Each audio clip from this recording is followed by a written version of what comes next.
A very good evening to all of you, dear students. How are you? I hope you must be fine.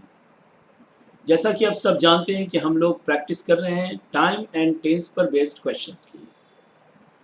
This is day 2। आज दूसरा दिन है और कल हम लोगों ने इसी लाइव सेशन में 10 क्वेश्चंस किए थे।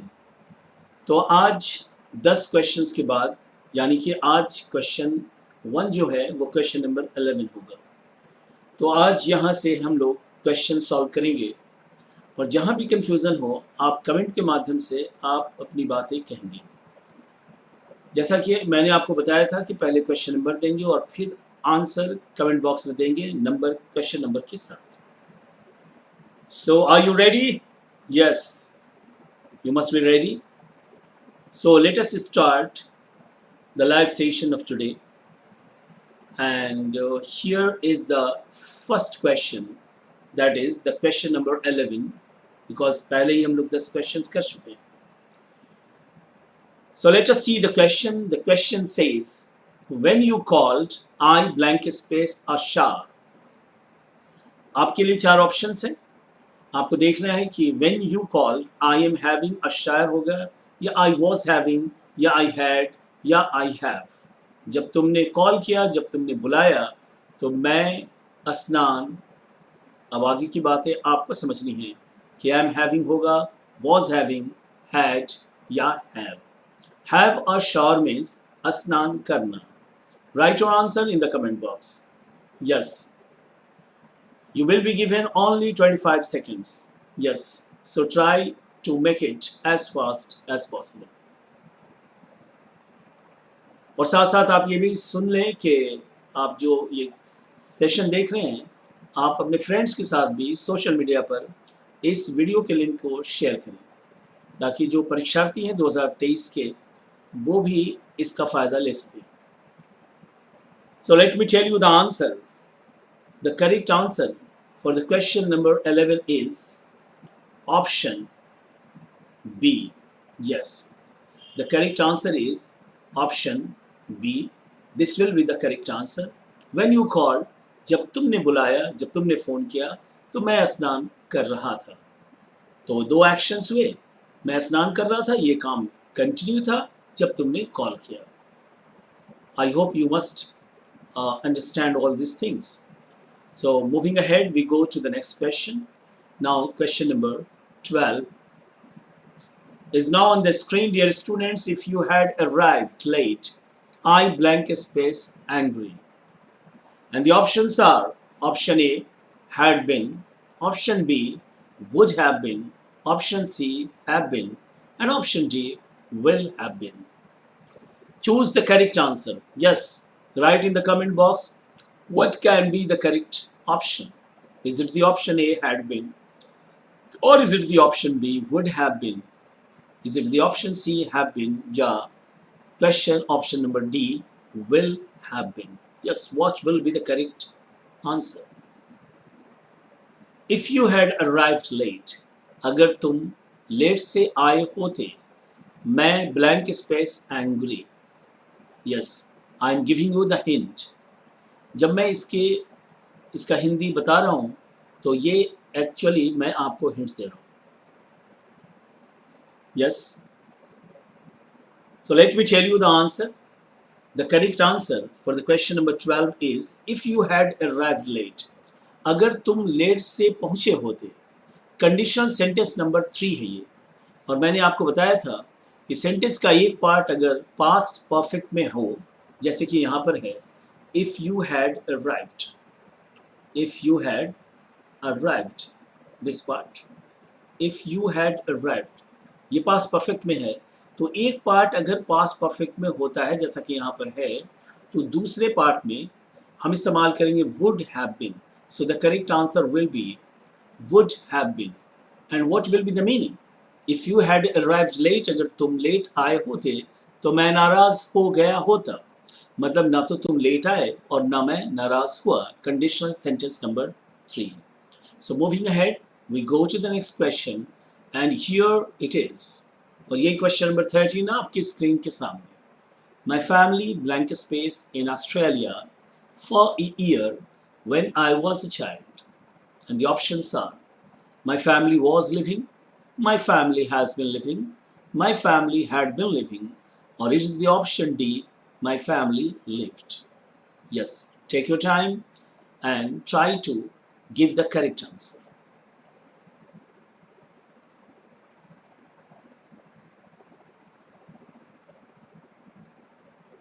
Yes, my family was living in Australia for a year, has been living, had been living, या lived. जब मैं बच्चा था, yes, I'm going to tell you the answer. Yes, go on commenting your answer in the comment box. When I was a child, जब मैं एक बालक था, बच्चा था, तो उस समय मेरा परिवार ऑस्ट्रेलिया में 1 वर्ष से रह रहा था. Yes, you have guessed it right. The correct answer for the question number 13 is option C. Option C. And this is had been living. Had been living. अब जिन लोगों ने टाइम एंड टेंस का क्लास नहीं किया है या जिन्हें confusion है, उन्हें मैं बता दूं कि मेरा परिवार ऑस्ट्रेलिया में 1 वर्ष से रह रहा था. तो यहाँ पर जो ये फ्रेज़ है फॉर अ ईयर, ये बता रहा है कि रहना लंबे समय से चल रहा था. चूँकि बात पास्ट में है तो हैज़ बीन लिविंग का प्रयोग नहीं होगा, बिकॉज यहाँ पर क्या है, आई वॉज अ चाइल्ड. तो ये पास्ट में है, तो यहाँ भी हैड बीन का प्रयोग होगा. So the correct answer will be option C. I hope कि आपको कहीं कोई कन्फ्यूज़न नहीं होगा. तो बढ़ते हैं नेक्स्ट क्वेश्चन की तरफ. And here it is question number 14. And the question says they blank space the English course yet. And the options are: option A, have not started, had not been started. Is it the option C, have start, or is it the option D, will not start? Your time starts now. Try to give the right answer in the comment box. And don't fail to share the channel and especially this live session on your social media platforms with as many friends of yours as possible. और जो लोग अभी देख रहे हैं और जिन्होंने इस वीडियो को लाइक नहीं किया है, do like the channel, do like the video, the live session. They have not started, had not been started, have start, will not start. What will be the correct answer? Yet मैं बता दूं कि अब तक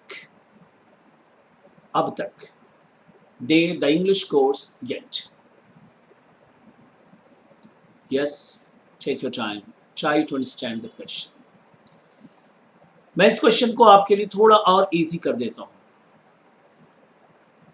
C have start है और यहां आप देखें कि ये जो C है have start, और मैं आपको बता चुका हूँ कि हैव के बाद जब भी वर्ब आता है that will always comes in its third form, और यहाँ पर वर्ब का फर्स्ट फॉर्म है, तो ये एलिमिनेट हो गया.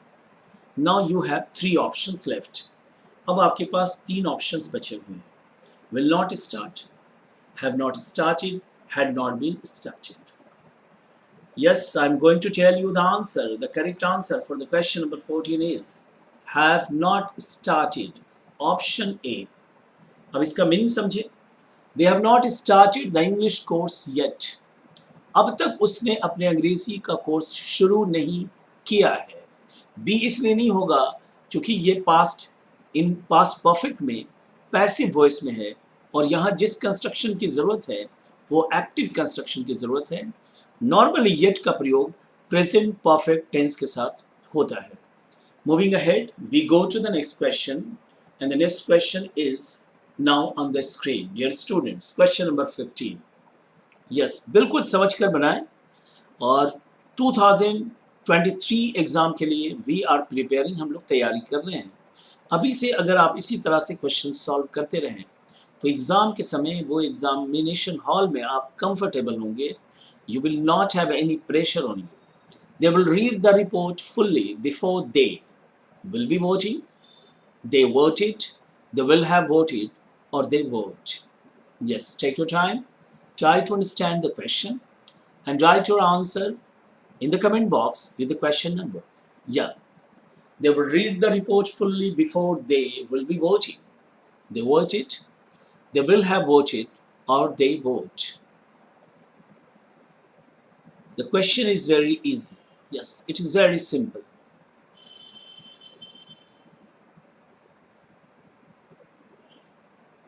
Okay, so let me tell you the answer.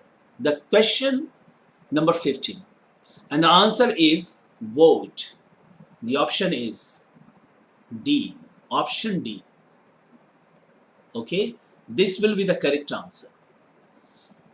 मैंने आपको कहा था कंडीशनल सेंटेंस में, मैं आपको बता चुका हूं कि कंडीशनल सेंटेंस में अगर दो सेंटेंस हो, एक प्रेजेंट इंडेफिनिट में हो और दोनों अगर फ्यूचर इंडेफिनिट में हो, तो एक प्रेजेंट में बनता है और एक फ्यूचर में बनता है।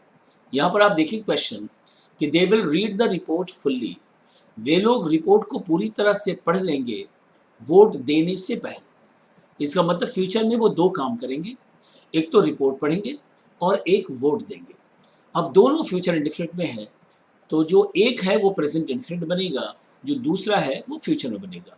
क्योंकि आप देख रहे हैं कि दे विल रीड, ये फ्यूचर इंडेफिनिट टेंस है, तो यहाँ पर फ्यूचर इंडेफिनिट आ गया, तो यहाँ पर वोट मतलब जो V1 है present indefinite, that will be the correct answer. अगर आपको कोई कंफ्यूजन है तो आप कमेंट बॉक्स में जरूर लिखें। Okay, so I think that you don't have any confusion, any doubt.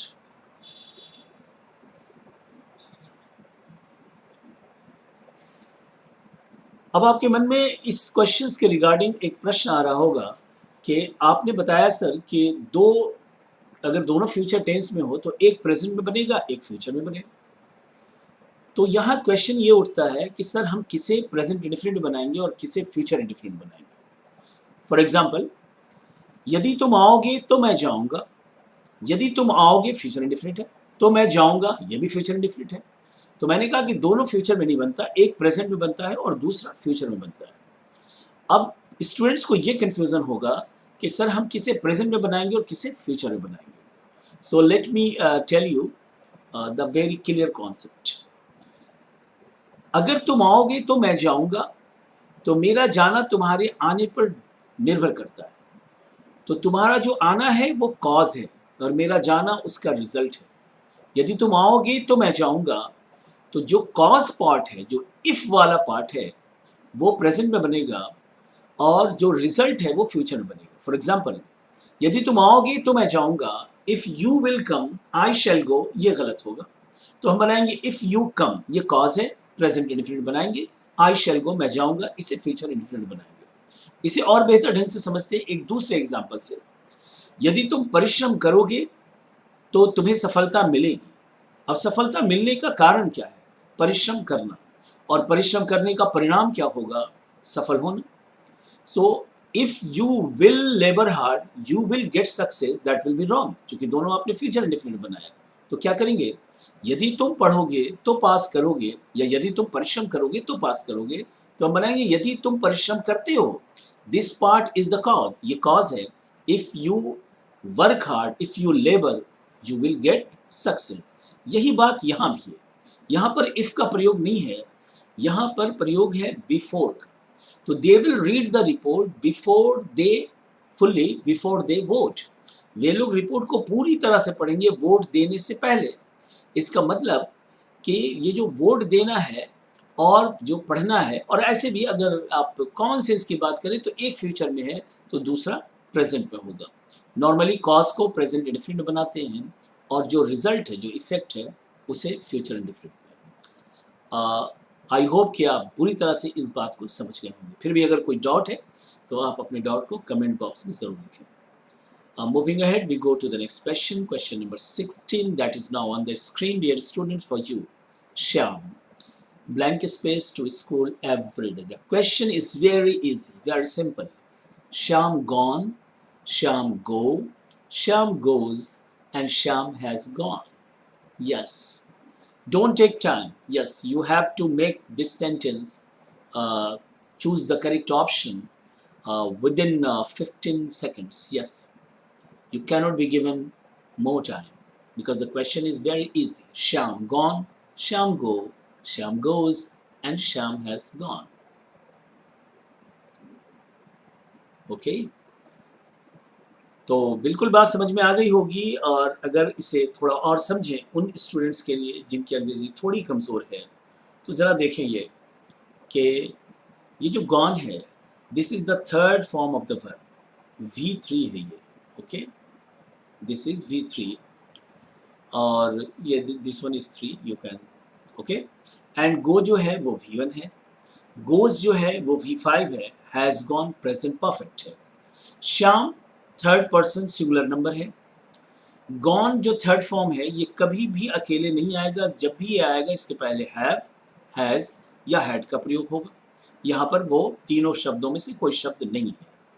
Has gone नहीं होगा चूंकि बात हो रही है प्रतिदिन. शाम प्रतिदिन स्कूल जाता है, तो यहाँ शाम के अनुसार गोज जो है वो करेक्ट ऑप्शन होगा. So the correct answer is option C. Ram जाता है तो राम गो नहीं गोज. राम और श्याम जाते हैं तो Ram and Shyam go. Here the subject is Shyam, that is singular, वो सिंगुलर है. So we will use singular verb and the singular verb out of these options is option C goes. तो Shyam goes to school every day. और अगर इतने options को न भी देखें और सिर्फ क्वेश्चन को समझें कि श्याम प्रतिदिन स्कूल जाता है, तो श्याम गो नहीं होगा, श्याम गोज होगा. Moving ahead, we go to the next question. Question number 17. That is now on the screen. They blank space English now. They spoke. They have been spoken. They are speaking. They had been spoken. Again, the question is very easy. Yeah. Yes. Write your answer in the comment box fast. Dear students, fast. Okay. They spoke English now. They have been speaking. Yes, without wasting time, I'm going to tell you the answer. And the answer for the question number 17 is option C. Yeah. It is very easy, dear students. अगर आप बिना stress के पढ़ेंगे तो ये बिल्कुल आसान questions हैं. वे लोग अभी अंग्रेजी बोले? नो. उन्हें बोला गया है? नो. वे अभी बोल रहे हैं. ये नाउ बता रहा है कि प्रेजेंट कंटिन्यूअस का प्रयोग किया जाना चाहिए. सिंपल है कि वे लोग अभी अंग्रेजी बोल रहे हैं. The correct answer is option C. They are speaking. Moving ahead, we go to the next question. Question number 18. ये आपके सामने बिल्कुल इजी सवाल. Again, bad students never blank space hard. Bad students never works are working, worked और work. Yes, again the question is very easy. Bad students, बुरे छात्र, कभी भी, कठिन, कठिन, काम नहीं, कर रहे हैं, किए, करते हैं. Yes, first of all, let us know the answer. The correct option for the question number 18 is work. Option D. This will be the correct answer. Work. Bad students never work hard. बुरे छात्र कभी भी कठिन परिश्रम नहीं करते. Dear students, यहाँ आप देख रहे हैं कि bad students, ये जो students है, the subject is not singular, it is plural. So works नहीं होगा because it is singular. Are working नहीं होगा चूंकि ये habit को show कर रहा है, तो continuous की बात नहीं होगी. वर्क जो है वो पास्ट की बात हो रहा है, और ये जो है ये हैबिट शो कर रहा है, और हैबिट शो करने के लिए नॉर्मली हम सिंपल प्रेजेंट का प्रयोग करते हैं. So the correct answer will be option D. Again I am saying that if you have any questions, any doubt, write your doubt in the comment box and I will try my best to satisfy you. Okay, so yes, question number 19. It always in winter, it blank space now. Two feelers are there, two blank spaces are there, and two options. Each option has two verbs, yeah, two phrases, two words. A is raining, rains. B rain, raining. C rains, is raining. D rains, was raining. उन बच्चों को मैं बता दूं जो +2 के हैं कि वो इस कंफ्यूजन में ना रहें कि क्या इस तरह के क्वेश्चंस आएंगे। नो, आपके जो एग्ज़ाम में +2 का जो बिहार बोर्ड का एग्ज़ाम है उसमें सिंगल फिलर होगा, ये डबल फिलर है। नॉर्मली कॉम्पिटिटिव एग्जामिनेशंस में इस तरह के क्वेश्चंस आते हैं, लेकिन अगर हम थोड़ा सा ऊपर से तैयारी करें, अगर हम ऊपर से तैयारी करें तो ये जो बातें हैं और स्पष्ट होकर आएंगी। इट ऑलवेज, अगर हम थोड़ा ज़्यादा मेहनत कर लें, कठिन क्वेश्चंस को लें, तो +2 के जो क्वेश्चंस आएंगे that will be a far easy. It always is raining, rains, is raining, rains. Yes, again the question is very simple, but since you have two options, two blank spaces, that's why it may seem to be a little more difficult. Yes, let me tell you the answer. And the correct answer for the question number 19 is, dear students, option. Yes, option C. It always rains. It always rains. हमेशा वर्षा होती है जाड़े के मौसम में, अभी वर्षा हो रही है। हमेशा जाड़े के मौसम में होती है। ये आ, एक फैक्ट बता रहा है कि हमेशा ऐसा होता है, लेकिन अभी हो रहा है। Okay, so it always rains in winter, it is raining now, now की वजह से इज रेनिंग, ऑलवेज की वजह से rains. Okay, I think you don't have any confusion or doubt. So moving ahead, we go to the next question, question number 19. Again, you have two fillers, two blank spaces. और शायद ये question number 20 से question number 19 आपको बेहतर समझ में आ जाए। ही generally, सामान्यता, blank space in English, but today he blank space in Bhojpuri.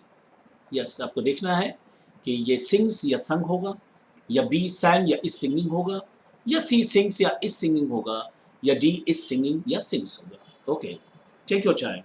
Yes, don't panic. Again the question is very easy, though it seems to be difficult.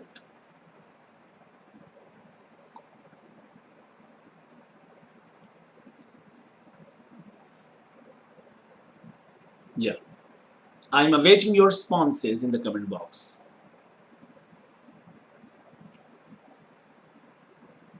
सामान्यता वो अंग्रेजी में गाता है, that means present indefinite tense.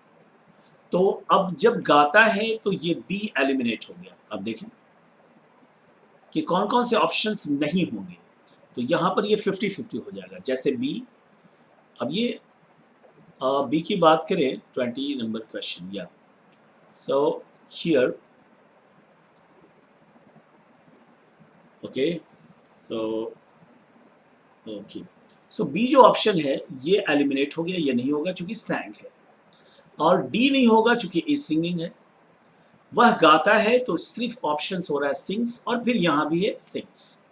अब अगर ए को चूज करें कि सामान्यता वो अंग्रेजी में गाता है, लेकिन आज वो भोजपुरी में संग. अब ये जो संग है ये V3 है. अब V3 जब भी आएगा इसके पहले हैव या हैज या हैड का प्रयोग होगा normally. So the correct option, ये भी एलिमिनेट हो गया. So the correct answer is option C. अब ऑप्शन सी क्यों होगा, आप देखिए, he generally sings in English. सामान्यतः वो अंग्रेजी में गाता है, बट टुडे, लेकिन आज वो भोजपुरी में गा रहा है, इज सिंगिंग. ओके, तो क्वेश्चन नंबर 19 और 20. अगर आपको थोड़ा भी कंफ्यूजन है तो इसे दोबारा, जो कि यूट्यूब पर ये वीडियो रहेगा, आप दोबारा भी इसे समझने की कोशिश करें. एक बार में कोई बात पूरी तरह से 100% क्लियर नहीं होती, तो कहीं भी कंफ्यूजन हो, मैं तो हूँ ही, उसके अलावा आप इसे वीडियो को 2 बार 3 बार देख सकते हैं. यस, और फिर मैं आपको बता दूं कि try to share the link with as many friends of yours as possible. Yes, अपने दोस्तों के साथ इस वीडियो को साझा जरूर करें. Moving ahead, we go to the next question, question number 21. Mother, some food at present. Mother is cooking, mother cooks, mother cooked, mother has cooked. At present का मैं आपको मतलब बता दूं ताकि आप इसे, आप करेक्ट आंसर तक पहुंच पाएं. एट प्रेजेंट का मतलब नाउ. एट प्रेजेंट का मतलब अभी. Yes, now right your answer in the comment box.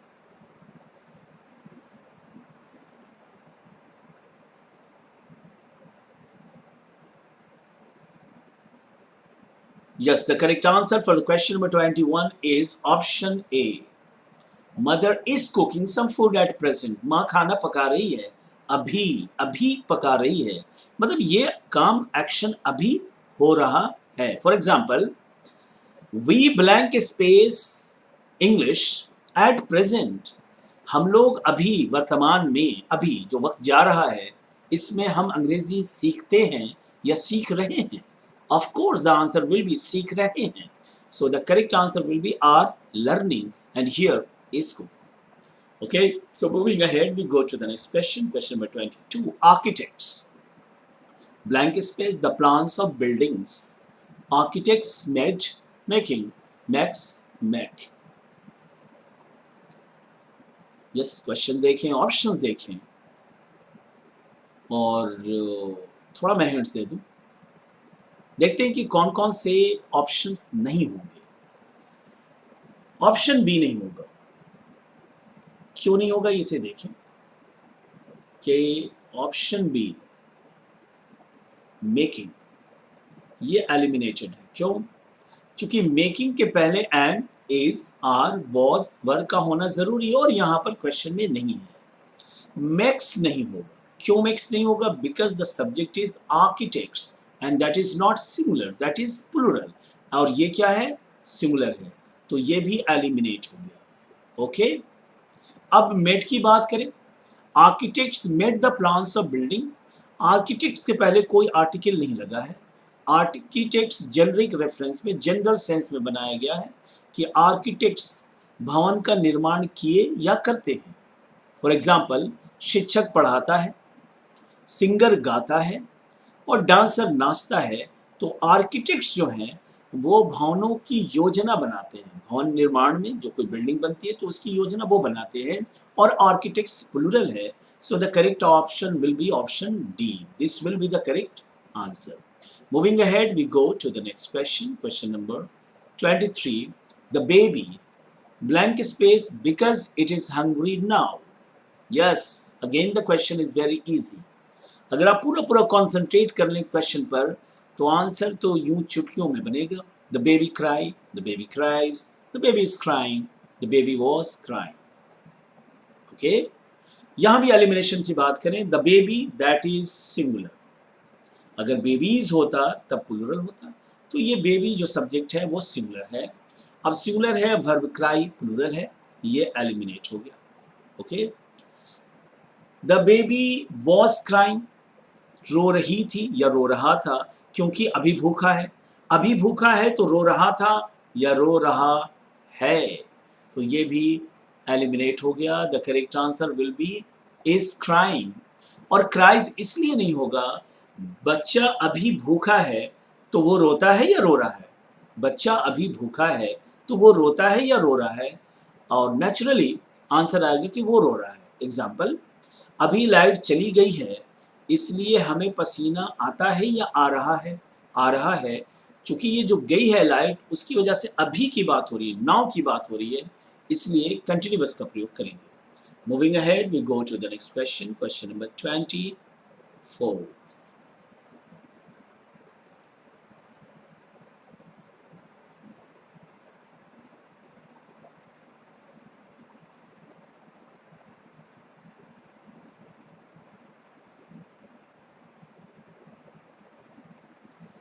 मैं अक्सर कहता हूं आपसे कि जब भी आप क्वेश्चंस अटेम्प्ट करें, try to understand the sense of the question. आप क्वेश्चन के भाव को समझने की कोशिश करें. अगर आप क्वेश्चंस के अर्थ को जान लेते हैं, you will get the answer automatically. स्वतः ही आपको आंसर मिल जाएगा. लेकिन अगर आप नियम पर चलेंगे, रूल्स की बात करेंगे, it will take more time, और कोई ज़रूरी नहीं कि इस तरह आप सही आंसर प्राप्त कर पाएँ. Okay, so now the next question, question number 24, is before you on the screen, and the question says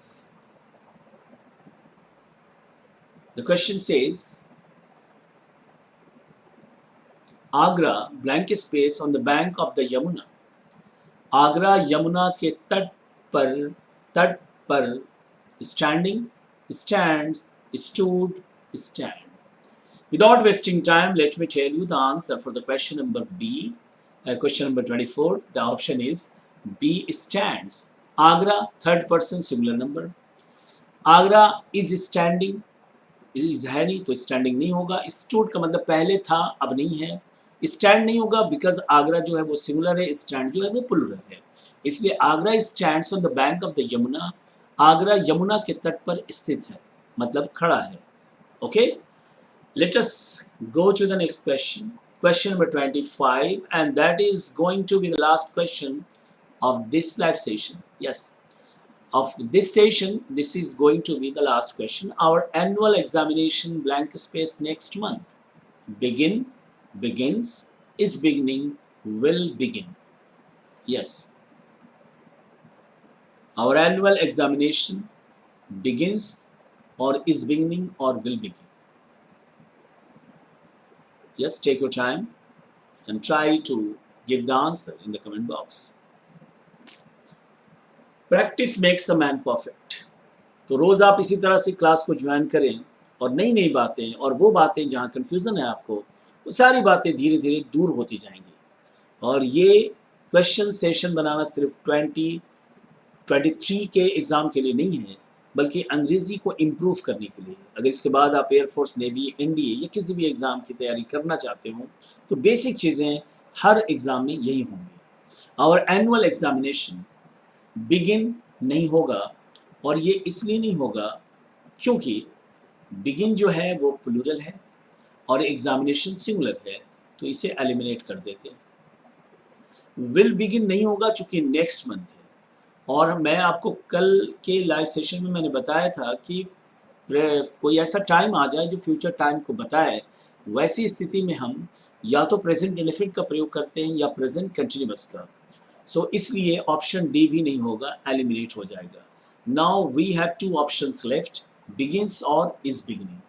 अब बिगिंस और इज बिगिनिंग में बिगिंस भी हो सकता है और इज बिगिनिंग भी होता है. इतना करीबी मामला +2 की परीक्षा में नहीं होता. तो अगर किसी ने बी लगाया है या सी लगाया तो both the answers are correct. लेकिन अगर इसमें चूज करने की बात होगी so the correct answer will be begins. लेकिन चूंकि इतना करीबी मामला नहीं होता +2 के एग्जामिनेशंस में, it is a very simple exam, so begins का यहाँ पर प्रयोग करेंगे, इस बिगनिंग का नहीं. इस बिगनिंग जो बिल्कुल अभी अभी कुछ समय जो पता चले, कुछ ऐसे फ्रेजेस, कुछ ऐसे वर्ड्स से जो तुरंत होने वाले हों, वैसी स्थिति में बिगनिंग का प्रयोग करेंगे. लेकिन ऐसे +2 के एग्जामिनेशंस में ऐसे ऑप्शंस नहीं देंगे. या तो बिगिंस देगा तो इस बिगनिंग नहीं होगा, या इस बिगनिंग देगा तो बिगिंस नहीं होगा. लेकिन यहाँ पर जिन बच्चों ने बी चूज किया है या सी चूज किया है, both the answers are correct.